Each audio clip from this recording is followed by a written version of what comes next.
It's getting there. We're live. We're live. Good morning, everybody. Welcome to Business Funsize Live. 10 minutes of... I always get this wrong. 10 minutes of Q&A every Friday. Woo! Woo! Yeah. What are we talking about today, Dudar? How are you, anyway, first? I'm well. I'm in Lancashire or Yorkshire, depending on who you speak to. There's a cultural thing going on here, but I'm in the Dales, and out of my window I can see bunny rabbits and lambs. Okay, it looks like you're in a bathroom there. Are you broadcasting from? Oh no, it's not. This is just the wood paneling of the cottage, my love. The wood paneling of the cottage. So yeah, I'm here, pausing, relaxing and resting, but ready to get back to it next work. And it's amazing having the break.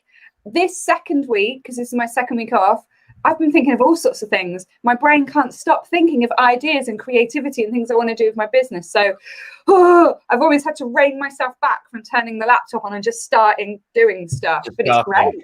Rest.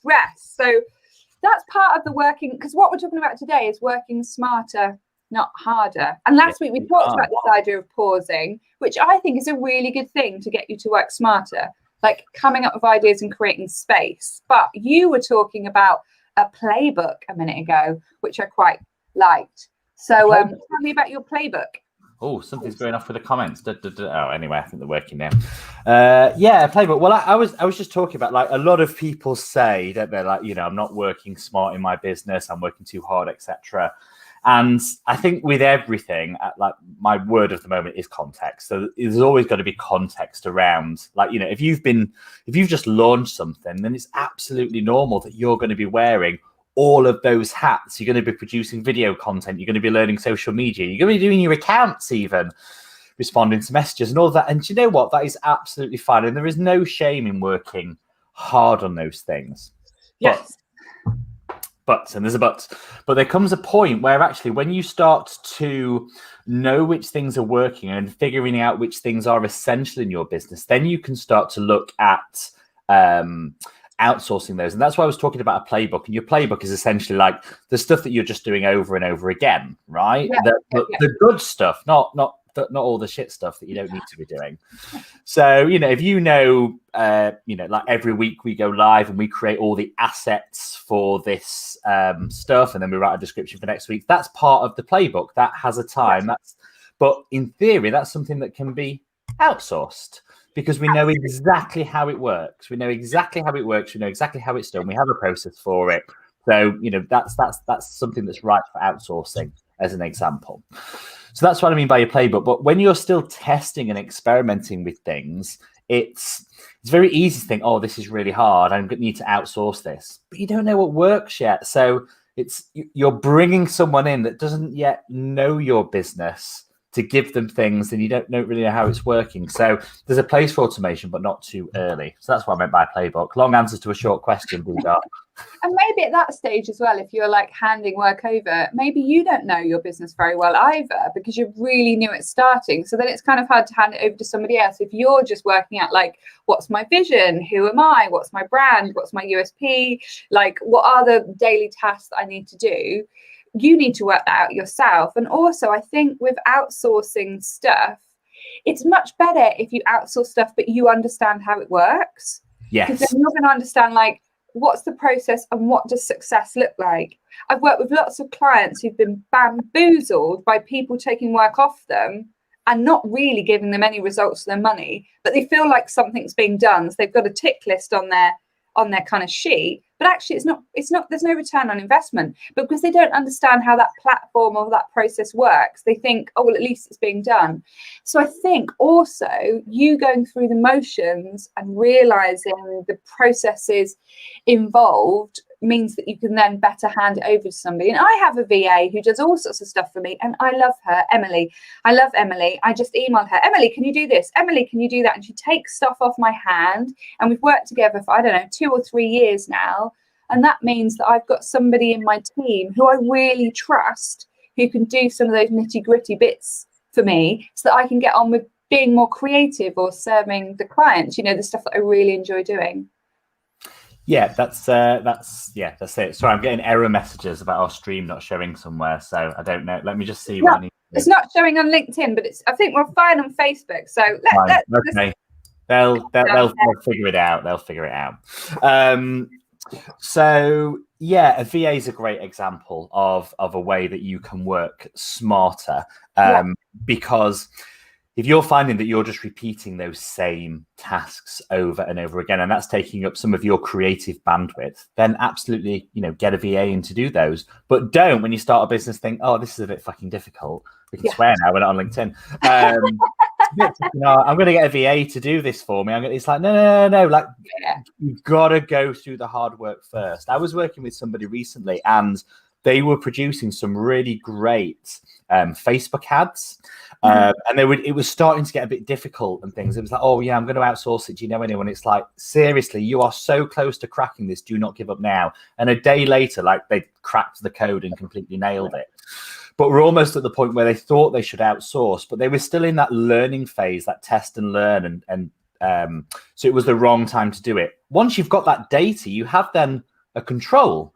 And you can start then, you've got something to measure it. So if I'm bringing someone in, I want them to be more efficient or better than what I'm doing it. But unless you have that control, that benchmark, that line in the sand, you don't know what's good and what's bad. So someone could just come in and outsource some stuff and they just do an absolute shit job. Yeah. But because you're not doing it, you're thinking, oh, this is great. I don't have to do that anymore. So there's a time and a place for automation. So think about it very carefully. Outsourcing, sorry, automation is a different kettle of fish. That's a really good story about the Facebook ads as well, isn't it? Because I think also we can think, oh my God, I'll just get an expert in to do it, which is fine. It does work. But actually, they're learning what works for their business. They know what works for their customer. They know what the messages that they're putting out. They know how they want it to work. And it's having that curiosity mindset, isn't it? Being prepared to not get it right the first time. It's okay. Yeah. Like we don't, the first time I tried to ride a bicycle, I probably hit a tree and fell off. In fact, I hit plenty of cars as a teenager because every time I looked behind me, I'd take the wheel with me and just drive into cars. That was a constant thing that happened. I don't do it anymore now. I'm a driver, thank God. But actually being prepared to give things a go and not get it right the first time and not be so hung up on the end result means that gives yourself space to test and try and do all of that stuff. So I think that's a really great example. Thinking about the working smarter, not harder bit as well, I want to bring it back to, does it make the boat go faster, and the goals, which is something that me and you circle back to constantly. Yeah.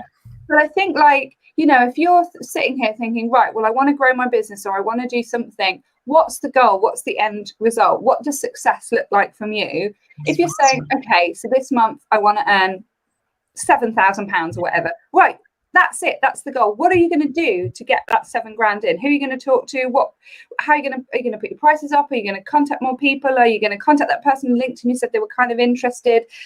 Be really specific about what you're doing, because that will stop you doing all the other things and just having that laser focus. That's the thing that makes us work smarter, not harder. Knowing where we're getting to is super important.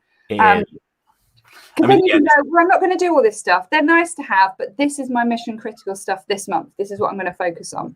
And they should always be your foundations, right? If you're day to day, it's always questioning yourself, will it make the boat go faster? Figuring out what your boat is, what is the stuff that you need to be working on right now?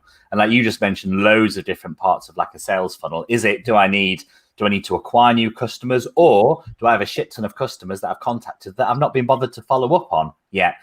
It's understanding, or is it the fact that I'm absolutely at capacity now? I don't need more customers. I don't need these follow-ups. So then the only thing that you can start tweaking then is your pricing. So you've got all of these different different things that you can look at in regards to your goals. So I just want to touch on automation. Do you use any automation, Dudar? Yes, I do use automation for things. I automate a lot of my emails when people sign up to that kind of thing. And so that's the biggest place where I see that I use automation. And then I use a thing called If This Then That does little hacks for me. So every time I post on Instagram, it posts on Twitter and Pinterest for me automatically. So there's some little bits of automation. The main bulk of it is my email. That's the thing that's automated as much as possible. My payment system is automated.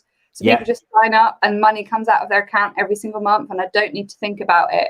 So I think That saves me so much time. All of that stuff just saves me so much time. Automation is one of the things that you can massively make a big difference in your business. But I was always say, do these things first, like, manually invoice. Do people want to pay you recurring? And then if it works, very quickly automate it rather than spending a lot of time the other way around. There are some exceptions to that, like some things are just as quick to automate from the beginning. For example, Calendly, setting up meetings for the sake of 10 minutes to something like Calendly or Acuity Scheduling or other scheduling tools are available. Or for the 10 minutes it takes to set that up, it might be worth just setting it up and using it. But then some people do like to just respond and say, actually, can you fit me in tomorrow? So just using a tool like Calendly isn't going to solve all of the problems, but it will definitely make things a lot better. It's such a convenient thing. And the tool that you mentioned, if then whatever that, if this, like I used to use it for like home automation stuff, but there's Zapier, whatever you call it. And that's where you get different platforms to talk to each other. So it might be that an invoice gets set out on Stripe and that automatically adds it into Xero, saving you time. Other automations, like with receipts, just taking a photograph of a receipt, using something like Receipt Bank or Dext, I think is it called now, that gets sent straight to Xero. All of these things can save a huge amount of time. So if you're looking at your day and thinking like, you've got your wallet or purse full of receipts and all of this stuff that just takes up a lot of time, there will be a way to automate it. I promise you, there will be a way to automate those processes. So if you're looking at stuff that you're spending loads of time on, just Google, how can I automate this process? And you will find the answer. Perfect. So what have we got? Calendly, something for receipts. Tell me that again. Receipt Bank is now called Dext, DEXT. So that will scan, put your receipts in, automatically add them into something like Xero. I love it. We've got Xero. I use MemberSpace, which takes payments. Some of my clients use Go Cardless, which has got smaller fees. It takes those recurring payments. If you're doing online courses, you can use something like Kajabi, and then all email platforms out there have some kind of automation, so you can make sure that you've got those emails coming out. And then we've got if this then that, so loads of tools there. And finally, it's not an automation tool, but Trello. I love Trello. It is a fantastic resource for planning and mapping and doing all of that stuff that we need. So Trello can be fully automate. I'm going to jump in because once you start using Trello, like as you're moving things, like if anyone's not used Trello, just use Trello. It's amazing. You can do so much with it. We use it for planning all of these events. We didn't even have to speak to each other within the week. We just use Trello and that's it. Because we don't like each other in person. Like, joking. But yes, you can just use Trello. And we probably don't touch on half of the automations within there, but you can have different things that will email at different points. Like it's something like Trello. I've seen somebody run a business and that the entire database was run by Trello. Like it is so versatile. Plugging into different systems, there's a lot you can do. With that. So that's a great recommendation, Dudar. Well done.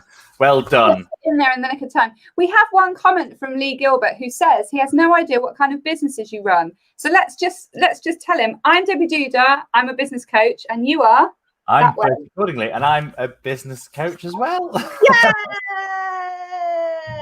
And just finally, David says he loves Trello. He uses it to create a pipeline for existing and new clients. Yes, big up for Trello. We need to get some affiliate links, don't we, for Calendly and Trello and all this kind of thing, so we can make some money. And that's another way to work smarter, not harder. Affiliate links, money in the bank. Fantastic. All right. So we'll see you next week. That's it. I'm going to put next week our websites at the bottom of here. Great, because Lee doesn't know how we can find us. So there you go. Just DM us if you want to speak about anything, Lee. So yes, anyway, that'll do for now. Brilliant. Thank you very much, everybody, for watching, listening, whatever you're doing. Enjoy your Friday. We'll be on Clubhouse for a little bit. See you later. Bye. Where's the end?